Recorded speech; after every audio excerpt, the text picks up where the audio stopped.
لا لا لا والله ما هو توجيهاتي، جزاك الله خير عملك. طيب شيخ، ايه كلمني عن الشيخ عايض القرني.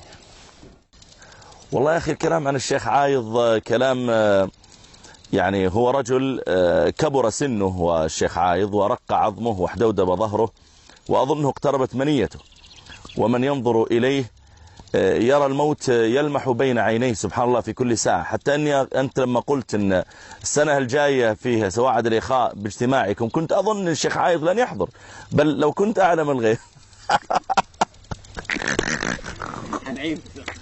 حنعيد كسر الكاميرا ارميها في البحر.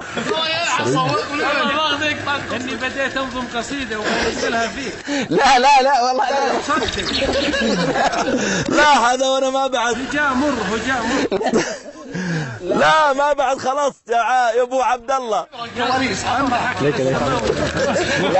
لا الان لا باللقاء يحلو فيها وعد اللقاء وعلى المحبة والنقاء نرقى بأحلام الشباب وعلى المحبة والنقاء نرقى. يقول لا تصاحب شاعرا إن غضب هجاك وإن لم يغضب ما مدحك.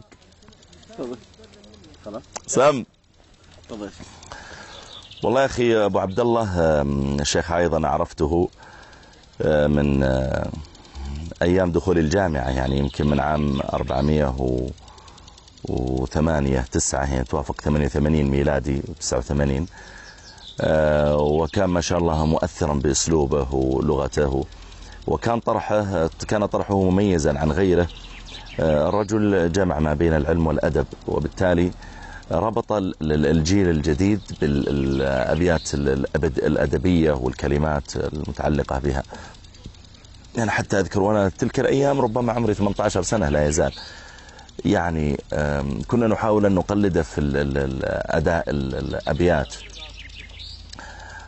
يعني أوردها سعد وسعد مشتمل ما هكذا يا سعد تورد الإبل ونحو ذلك من أبيات حفظناها من تلك الأيام.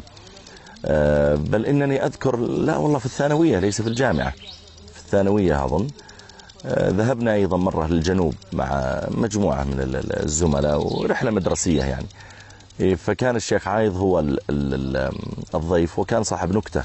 حتى أذكر وأنا صغير تلك الأيام جالس، فكنا نسأل نقول ما الفرق بين الشيخ عايض القرني والشيخ عوض القرني، فقال أنا عايض القرني وهو عوض القرني وأنا فيني ألف وهو فيه واو لكن كلنا قرني قرون يعني. فكان صاحب نكتة من تلك الأيام أبو عبد الله.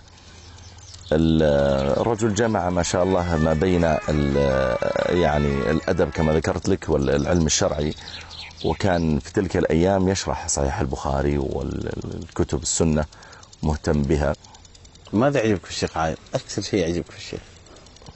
والله يا أخي لطف الشيخ، خلقه جزاه الله خير، معلوماته. يعني أثناء جلوسنا معه ما شاء الله استشهاداته بالأقوال الأئمة، قال الخطابي وقال ابن تيمية، وقال إضافة لاستشهاداته الكثيرة بأقوال المتنبي والجاحظ وغير ذلك، حتى كأنك لا قوة إلا بالله أمام موسوعة. فأنا يعني ربما هذه أول مرة أجلس معه جلسة طويلة. كنت تعرف أحيانا جلستك معه في غداء أو عشاء ويكون ربما نصف ساعة ساعة الجلسة كلها، ومع وجود الناس وهذا يسلم وهذا يجلس ما هو الوضع غير مرتب. لكن جلسة مثل هذه الآن احنا الساعة مثل 10 صباحا نجلس إلى الساعة 1 ظهرا 3 ساعات، يستبين لك فعلا من الرجل قدراته ومعلوماته، وعسى الله أن يحفظه. وأيضا الشيخ جزاه الله خير نشيط في الدعوة. أنا أشوف أحيانا أذهب مثلا الجدة، أذهب إلى كذا إلى أي مكان فأصلي في مسجد تجد إعلان لمحاضرة للشيخ. في الإنترنت تجد مثلا قرية في المكان الفلاني ويقولون اليوم ندعوكم إلى محاضرة للشيخ عندنا. فالرجل إذا جمع حقيقة ما بين